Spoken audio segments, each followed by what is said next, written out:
On the last day of the Ischia Global Film and Music Festival, I am joined by actor Fisher Stevens, who's also the producer of the Oscar-winning documentary The Cove. Congratulations once again on your award, Fisher, and surviving the Ischia heat. No worries. The setting for tonight's screening certainly seems appropriate, wouldn't you say? Yeah. I mean, it'll be the first time The Cove is screened above a cove. And it's appropriate too because it's in the Mediterranean, and the Mediterranean is one of the most beautiful places, I think, on the planet, but there's probably the least amount of fish in a body of water. It's been very fished out, so hopefully there'll be a revival of the fish, and maybe they'll all come to watch the movie tonight. Let's hope so. And before we get to The Cove, I'd like to ask you about your work as an actor. Character actors like yourself are known for being recognised but not necessarily known. People know the face but not the name. So for all those at home going, he looks familiar, I know that guy, what in your estimation from the countless films and TV that you've done, or at least these days, do you get recognised for the most? Lately Lost, because I was on Lost for a few episodes. Probably Short Circuit and Hackers seem to be the ones. People.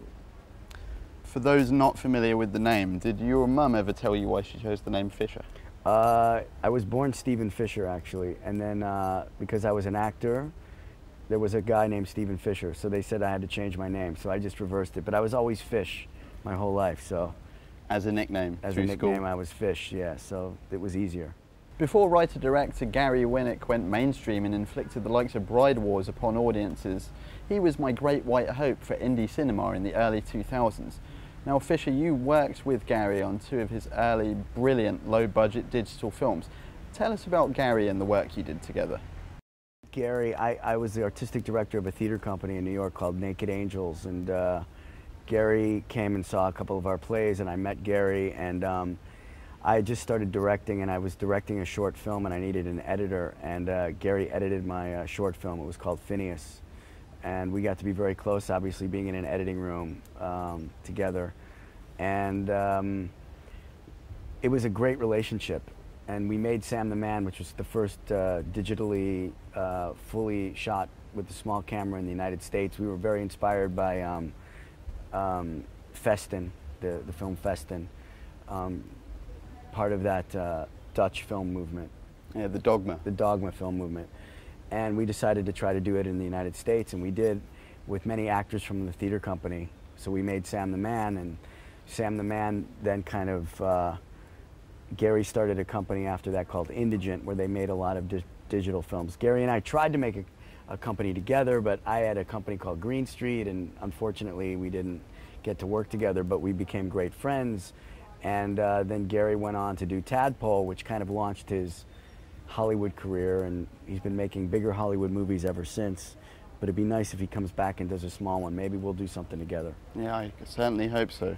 I was thrilled to see you in that leading role in Sam the Man. What was it like to assume 90 minutes of all the responsibility? I had a good time. I mean, I wrote the story, and I gave it to Gary, and then Gary hired a writer to kind of write the screenplay. I wish the movie had done better. You know, now I look at it, I go, oh, I could see why. But we made the movie for $100,000, shot it in like 13 days. So it was very fast and experimental, and used my apartment and Gary's apartment and all of our friends. And it was a great experience, incredible. But unfortunately, not too many people saw it, so hopefully they will more now. Well, hopefully this interview will help. Yes. People will go and seek it out after they've seen The Cove, of course. Yes. Of your numerous guest appearances on a vast array of TV shows, everything from Frasier to Medium to Law and Order, and more recently Lost, to name just a few, what were some of the most enjoyable, the highlights? Well, Lost was incredible because the show was so interesting, the director was phenomenal, and to shoot in Hawaii and with great actors. I didn't always know what I was doing because Lost is like that. So that was a great experience. I recently just did a show called Californication that was pretty crazy. That's a great show. Really good time on that. And I like being able to pop in and out so that I can go do my other things and then make a quick guest shot. So it's a nice lifestyle. If I wasn't so hyperactive and could sit still, then I would probably like to be back on a TV show, but I don't like to be in one place for too long. So, because you're popping in and out all the time, have you ever actually sat down and watched one of the shows that you've done throughout the whole run? no, I don't watch television. I try to see some things on DVD, but I don't really watch television. I don't really have time, so I have to get more into it. Didn't you yourself have a TV show you were developing with Paul Haggis and Yeah, Ben Stiller? I'm developing a show with Ben Stiller and Paul Haggis about it's a reality show about the NGO workers and the United Nations workers in Haiti. So we've been trying to find a home to film these people, because Paul and Ben do a lot of work in Haiti. Paul for years, and I started shooting for the UN, making little docs about the United Nations there, their mission, MINUSTA. And Haiti's a real sad situation, obviously. So we wanted to keep the consciousness of the people alive, and also watching what these non-governmental organizations and what the UN is doing in Haiti is fascinating. So we thought we'd try to do a TV show about them, but we haven't had much luck yet. But it's still something you're actively pursuing at this point. We are pursuing it. We're trying to get it on a network, a cable network.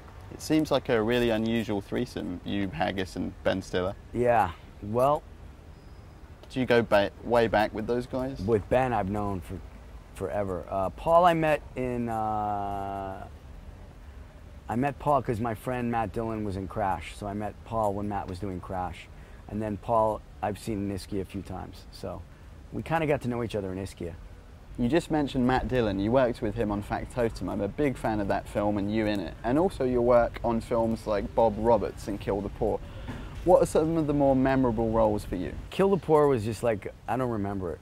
That was Gary Winnick producing. So Gary asked me to do a scene in the movie.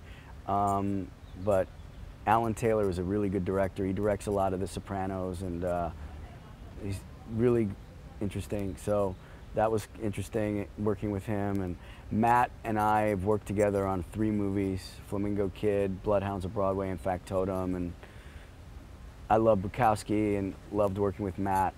That was a wonderful time in Minnesota. Yeah, it was one of your memorable ones as well. I really, really like, you know, you in the film and the film as a whole.